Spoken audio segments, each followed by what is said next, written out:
স্বাগত জানাচ্ছি বিশ্ব সংবাদে। চলুন দেখে আসি আজকের গুরুত্বপূর্ণ হেডলাইনগুলি। এবার গাজায় শরণার্থী শিবিরে আকাশপথে হামলা চালালো ইসরায়েল।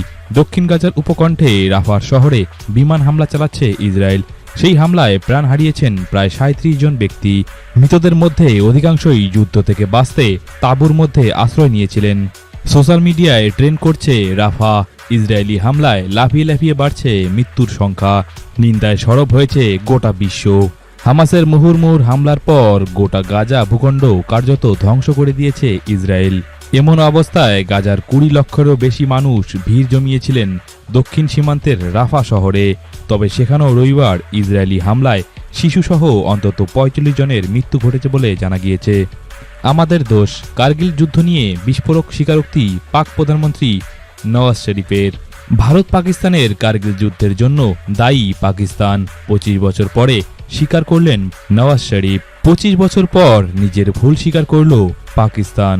সদ্য এক সাক্ষাৎকারে পাকিস্তানের শাসক দলের নেতা তথা প্রাক্তন প্রধানমন্ত্রী নওয়াজ শরীফ দাবি করেছেন ১৯৯৯ সালের ২১শে ফেব্রুয়ারি দুই প্রতিবেশী দেশের মধ্যে শান্তি ও সুরক্ষা বজায় রাখার জন্য এবং দুই দেশের মানুষের মধ্যে সৌভ্রাতৃত্ব বজায় রাখার জন্য যে লাহোর চুক্তির স্বাক্ষর করা হয়েছিল সেই চুক্তি পাকিস্তানি লঙ্ঘন করেছিল। অন্যদিকে কার্গিল যুদ্ধের জন্য যে পাকিস্তানি দায়ী ছিল সে কথা প্রকারান্তরে স্বীকার করে নেন পাকিস্তানের প্রাক্তন প্রধানমন্ত্রী।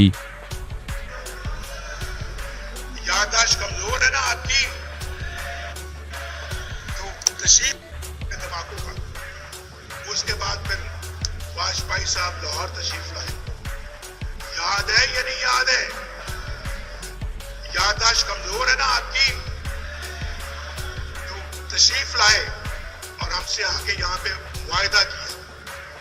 ये अलग बात है कि हमने मुआहदे की खिलाफ वर्जी की, उसमें हमारा कसूर है, उसमें हम कसूरवार हैं। लेकिन अब अल्लाह के फजलो करम से शहबाज शरीफ साहब दोबारा इस मनसब पे फायज हुए हैं तंबाकू का। उसके बाद फिर ফিলিস্তিনির অবরুদ্ধ গাজা উপত্যকায় দীর্ঘ ৭ মাসের বেশি সময় ধরে চলমান এই ইসরায়েলি হামলায় নিহতর সংখ্যা ৩৬,০০০ পেরিয়েছে। প্যালেস্তাইনের উপর ইসরায়েলের হামলার প্রতিবাদে সরব হয়েছে ভারতের বলিউডের স্টাররা। দক্ষিণ গাজার রাফা শহরে নতুন করে বিমান হামলা চালিয়েছে ইসরায়েল। এখনও পর্যন্ত পাওয়া খবর অনুযায়ী ৪০ প্যালেস্তাইনি নাগরিকের মৃত্যু হয়েছে, গুরুতর জখম হয়েছে অনেক কয়েকজন। এরপরই সোশ্যাল মিডিয়ায় ট্রেন্ড করছে একটি লাইন, অল আইস অন রাফা, যার বাংলা অর্থ সব নজর রাফায়। আলিয়া ভাট, প্রিয়াঙ্কা চোপড়া, করিনা কাপুর, বরুণ ধাওয়ান, রশ্মিকা মন্দানা, সোনাক্ষী সিনহা, সামান্তা রুথ প্রভু, তৃপ্তি দিমড়ি, দিয়া মির্জা, রিচা চাড্ডা সহ বহু ভারতীয় সেলিব্রিটি ইনস্টাগ্রামে পোস্ট করেছেন ভাইরাল এই লাইনটি। প্যালেস্তিনীয় নাগরিকদের পাশে দাঁড়িয়েছেন তারা। রবিবার রাতের হামলার পর সামরিক এবং বেসামরিক নাগরিক মিলিয়ে ৩৬,০০০ প্যালেস্তাইনীয় নাগরিকের মৃত্যু হয়েছে। প্রসঙ্গত, গত ৭ই অক্টোবর দক্ষিণ ইসরায়েলের একটি সঙ্গীত অনুষ্ঠানে হামলা চালিয়েছিল হামাস। ঘটনায় প্রায় ১২০০ ইসরায়েলি নাগরিক মৃত্যু হয়। অপহরণ করা হয়েছিল ২৫০ জনকে। তারপর থেকেই চলছে হামাস ও ইসরায়েলের মধ্যে তুমুল যুদ্ধ। আইপিএল অর্থাৎ ইন্ডিয়ান প্রিমিয়ার লিগ, আইপিএলে এবার ফাইনালে জয়ী হলো কেকেআর। শুভেচ্ছা জানাতে বেগুনি রঙে আলোকিত হলো বুর্জ খলিফা। এই নিয়ে তৃতীয়বার আইপিএল শিরোপা জিতেছেন কেকেআর। অল আইস অন রাফা। এই মুহূর্তে সোশ্যাল মিডিয়ায় চোখ রাখলেই দেখা মিলবে এই বাক্যটির। কার্যতই ট্রেন্ডিং হয়ে গিয়েছে এটি। গোটা বিশ্বের নানা প্রান্তের মানুষ যুদ্ধবিধ্বস্ত গাজা ভূখণ্ডের রাফায় আশ্রয় নেওয়া প্যালেস্তিনিদের সমর্থনে এই পোস্টটি করছে। কলকাতা থেকে বাংলাদেশে লাখ লাখ টাকার মোবাইল পাচার হচ্ছিল, গ্রেপ্তার করা হয়েছে ২ জনকে। যুদ্ধ অপরাধের বিচার হোক ইসরায়েলের বিরুদ্ধে, আন্তর্জাতিক আদালতে আর্জি সাংবাদিক সংগঠনের। আন্তর্জাতিক অপরাধ দমন আদালত আইসিজে গত শুক্রবারই ইসরায়েলকে নির্দেশ দিয়েছিল যে তারা যেন অবিলম্বে গাজা ভূখণ্ডের দক্ষিণে রাফায় যেন সেনা অভিযান বন্ধ করে। যে বিচারমণ্ডলী এই রায় দিয়েছে তার মধ্যে রয়েছে ভারতীয় বিচারপতি দলবীর ভণ্ডারীও। আইসিজেতে ভারতীয় প্রতিনিধি এই বিচারপতি। প্রায় ১ যুগেরও বেশি সময় পর সিরিয়ায় নতুন রাষ্ট্রদূত নিয়োগ করেছে সৌদি আরব।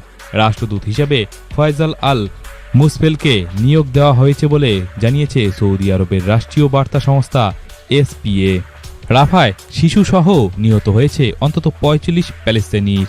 দুটি দৃশ্য অবাক করা। প্রথমটিতে পুড়ে ছাই হয়ে যাওয়া শরণার্থী শিবিরে মস্তকহীন প্যালেস্তিনি শিশুর দেহ কাঁদতে কাঁদতে তুলে ধরছেন শিশুর বাবা। দ্বিতীয় দৃশ্য, রবিবার ছুটির দিনে সেই ছবি সমাজ মাধ্যমে টেলিগ্রামে পোস্ট করে এক নেতানিয়াহুপন্থী ইসরায়েলির সরস মন্তব্য। এই দুই দৃশ্য খুব তীব্রভাবে বুঝিয়ে দেয় রাফায় আসলে কি চলছে। নিন্দার ঝড় গোটা বিশ্বের, তবুও রাফায় ঘাঁটি গাড়ল ইসরায়েলি ট্যাঙ্ক। কখনো বেলচা, কখনো লাঠি, আবার কখনো খালি হাতেই ধ্বংসস্তূপ থেকে পাথর সরানোর চেষ্টা করছেন নিউ পাপুয়া গিনির এনগা প্রদেশের বাসিন্দারা। তাদের মনে এক ক্ষীণ আশা, ধ্বংসস্তূপের নিচে যদি প্রাণের কোনো সন্ধান মেলে।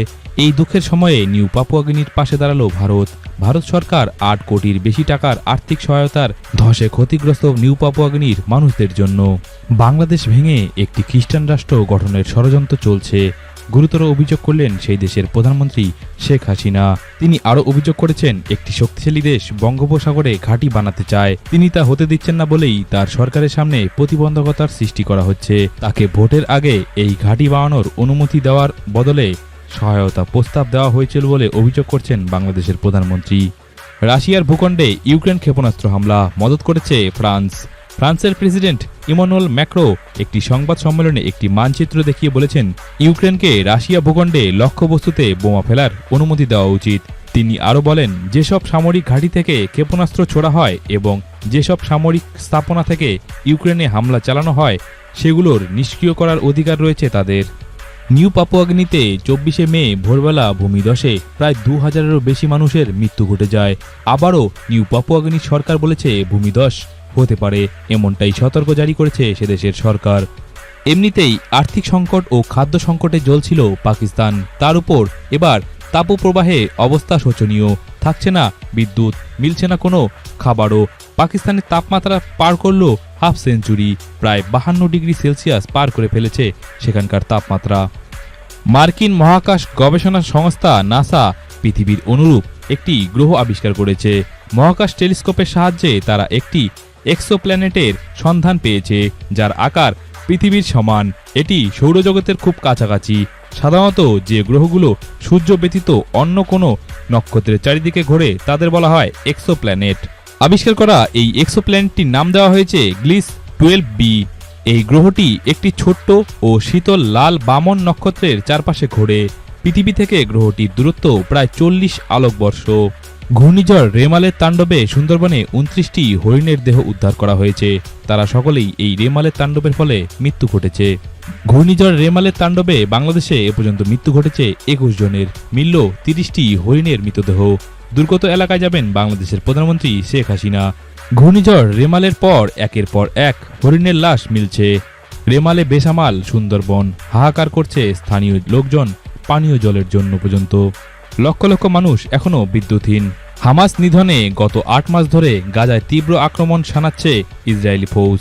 এর মাঝেই একাধিকবার ইহুদি দেশটিতে হামলা চালিয়েছে ইরানের মদতপুষ্ট লেবাননের হেজবুল্লাহ।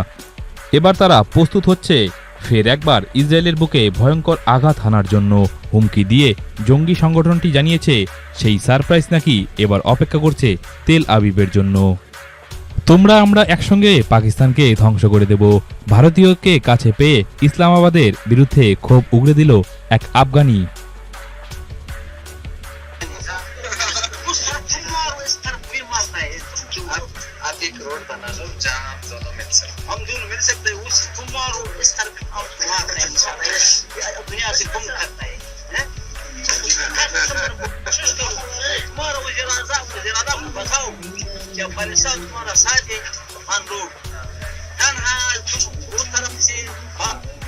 लड़ाई करूं हमसे इस तरफ ये दुनिया से महबूब करेगा ठीक है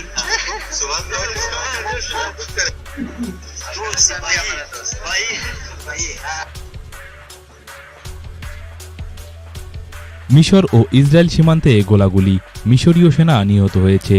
গাজার দক্ষিণাঞ্চলীয় নগরী রাফার কাছে মিশর ইসরায়েল সীমান্তে দুই দেশের সীমান্ত বাহিনীর মধ্যে গোলাগুলিতে এক মিশরীয় সেনা নিহত হয়ে যাওয়ার পর খবর পাওয়া গিয়েছে। উভয় দেশের সামরিক বাহিনী থেকে ঘটনাটি তদন্ত করা হবে বলে জানানো হয়েছে। আমেরিকা মুলুকে ভয়ঙ্কর ঘূর্ণিঝড়, আমেরিকার একাংশে আচমকা টর্নেডোর দাপটে এখনও পর্যন্ত কমপক্ষে 23 জনের মৃত্যু হওয়ার খবর মিলেছে। আহত হয়েছে একাধিক। মিসিসিপি, ওহিও এবং তেনাসি নদীর অববাহিকা অঞ্চলে লক্ষ লক্ষ মানুষ ভয়াবহ দুর্ঘটনার কবলে পড়েছে। সোমবার রাত পর্যন্ত টর্নেডোর জেরে 60টি রাজ্যের প্রায় 3 লক্ষ মানুষ বিদ্যুৎহীন রয়েছে। তীব্র গরম পাকিস্তানে সিন্ধু প্রদেশে তাপমাত্রা ছাড়িয়েছে 52 ডিগ্রির উপরে। অবিলম্বে গাজার দক্ষিণে রাফায় সেনা অভিযান বন্ধ করা হোক। গত শুক্রবার আন্তর্জাতিক অপরাধ দমন আদালত ঠিক এমনই নির্দেশ দিয়েছে ইসরায়েলকে। আদালতের 15 জন সদস্যের মধ্যে 13 জন বিচারপতি যুদ্ধ বন্ধ করার পক্ষে রায় দিয়েছে। তাদের মধ্যে রয়েছে একজন ভারতীয় বিচারপতি যার নাম দলবীর। পাকিস্তানের খাইবার পাখতুন প্রদেশে 26 এবং 27 মে জঙ্গিদের সঙ্গে গুলির লড়াইয়ে 7 পাক সেনা মারা গিয়েছেন। খতম হয়েছে অন্তত 23 জন জঙ্গি। ফ্রান্সের পূর্বাঞ্চলীয় শহর লিওতে ছুরি হামলায় অন্তত 3 জন আহত হয়েছে। বিশ্বের প্রতিদিনের গুরুত্বপূর্ণ খবরের হেডলাইন্স দেখতে সাবস্ক্রাইব করুন বিশ্ব সংবাদ এবং শেয়ার করুন প্রিয়জনদের সাথে। ধন্যবাদ।